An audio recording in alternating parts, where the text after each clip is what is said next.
Hai hai hai, apa kabarnya nih? Di video kali ini kami akan merangkum alur cerita dari serial film Duyung.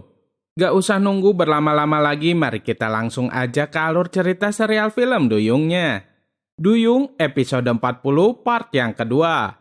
Ketika Vivi, Bagas, dan kedua anak buahnya sedang mengejar Vino, mereka kehilangan jejaknya mobil Vino. Tak lama kemudian Buyung datang di hadapan mobil mereka, sepertinya motor Buyung sedang mogok. Kemudian Bagas pun datang menghampirinya, namun saat itu Bagas belum tahu bahwa itu adalah Buyung, karena pada saat itu Buyung sedang memakai helm. Bagas menegur orang tersebut karena sudah menghalangi jalannya tapi orang itu malah lari.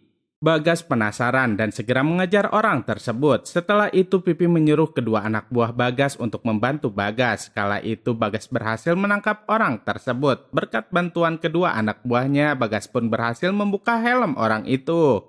Alangkah terkejutnya Bagas ketika tahu bahwa orang tersebut adalah Buyung. Untung saja Buyung selalu banyak akalnya. Buyung terus berteriak dan meminta tolong sehingga para warga pun datang menghajar Bagas beserta anak buahnya. Di tempat lainnya, setelah beberapa lama Ratu Duyung Hitam membeku, akhirnya dia bisa terbebas dari es abadi yang membelenggunya. Dia sangat kesal karena para duyung itu berhasil melarikan diri, ditambah lagi Bagas dan yang lainnya nggak ada di sana. Ketika di perjalanan, Lala melihat Ratu Duyung Hitam sedang menuju ke arahnya, maka dari itu Lala segera bersembunyi. Lala sangat yakin jika Ratu Duyung Hitam itu melihatnya, dia akan menangkap Lala. Di saat yang bersamaan, teman-teman Lala yang jahil ada di sana juga. Mereka tahu bahwa Lala sedang bersembunyi dari perempuan yang jahat itu. Mereka langsung berteriak dan memberitahunya jika Lala sedang bersembunyi di balik pohon. Singkat cerita, kini Pino sedang berada di rumah Bu Renata bersama dengan Maira dan para duyung lainnya. Pino meminta para duyung itu untuk menceritakan tentang apa yang sebenarnya sedang terjadi. Kala itu Maira pun mulai menceritakan semuanya, termasuk kenapa para duyung mengincar kekuatannya Vino. Maira berkata bahwa kekuatan Vino itu berasal dari kolam suci milik para duyung. Ketika Vino terjatuh ke dalam kolam suci itu, kekuatannya masuk ke dalam tubuh Vino.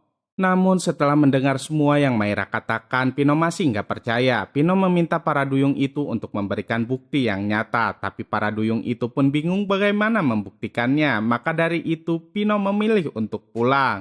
Saat itu Pino masih bingung antara harus percaya kepada Maira atau tidak. Tak hanya itu saja, Pino merasa berat hati untuk melepaskan kekuatannya. Karena berkat kekuatan itu, Pino bisa menolong orang banyak. Kini Pino sedang tertidur di kamarnya. Kala itu sedang terjadi bulan purnama. Pino mulai terbangun dan matanya pun bersinar kemerahan. Di tempat lainnya, Maira dan para duyung lainnya baru sadar bahwa malam itu adalah malam bulan purnama. Maira berpikir jika Pino sedang dalam bahaya. Tanpa sadar, kini Pino berada di Pulau Ataura. Sesampainya di sana, Pino bertemu dengan kedua duyung jahat. Kala itu Pino sepertinya sedang dalam pengaruh bulan purnama.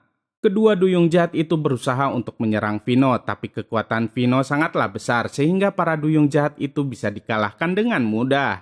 Saat itu Pino melihat ada sebuah benda pusaka. Ketika Pino hendak memegang pusaka itu, Pino melihat sebuah kolam suci yang terkena cahaya bulan purnama. Entah apa yang Pino pikirkan, dia segera menceburkan dirinya ke dalam kolam suci itu.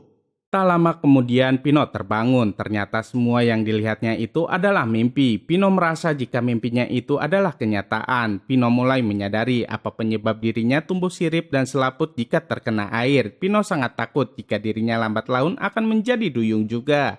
Tak hanya itu saja, Pino mulai teringat dengan keris pusaka yang dilihatnya di dalam mimpi, termasuk dirinya yang tercebur ke dalam kolam suci. Pino mulai yakin jika apa yang dikatakan oleh Maira itu memanglah benar. Pino harus mengembalikan kekuatannya agar para duyung tidak punah. Seperti apa kisah selanjutnya? Saksikan terus ya kelanjutannya hanya di serial film Duyung. Jangan lupa untuk like, comment, and subscribe ya biar kami bisa semangat terus bikin videonya. Terima kasih.